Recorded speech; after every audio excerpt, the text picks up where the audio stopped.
Sige, sige. Pero aminin mo, pagdating sa forma, panalo ako. Sa kaliwa, si Mr. Practical, ang NMAX rider. Sa kanan, si Mr. Pogi Points, ang big bike boy. Magandang gabi. Baka hindi ako ang pinakamabilis, pero ako ang pinakamura sa gas. Sandali lang po, isang saglit. Bro, okay lang mura, pero pag dumaan ako, lahat sila nakatingin.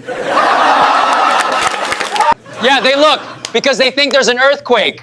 Your exhaust is too loud.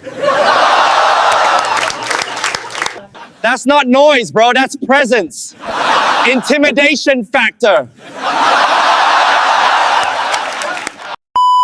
Presence. Kahit sa traffic, may presence din ako. Ako lang ang kasya sa pagitan ng mga SUV. O sige, sige, kalma lang. Pag dumaan ako, automatic, tabi lahat. VIP treatment, syempre. VIP? Me too. Very important pedal when I run out of gas.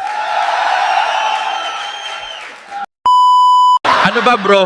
Hindi mo maitutulad ang 150cc sa 1000cc. Ginawa ko para sa bilis. Speed. Bro, in EDC traffic, we all go 20 kph. You can't even use that 1000cc NMAX. At least I've got swagger, leather jacket, gloves, full face helmet. I look like a movie star. And me? I've got a jacket too, with a food delivery patch. Passion and purpose, bro. Sige, sige. Pero aminin mo, pagdating sa forma, panalo ako. Depende. May angkas ako araw-araw. May makasakay pa ba sa likod mo?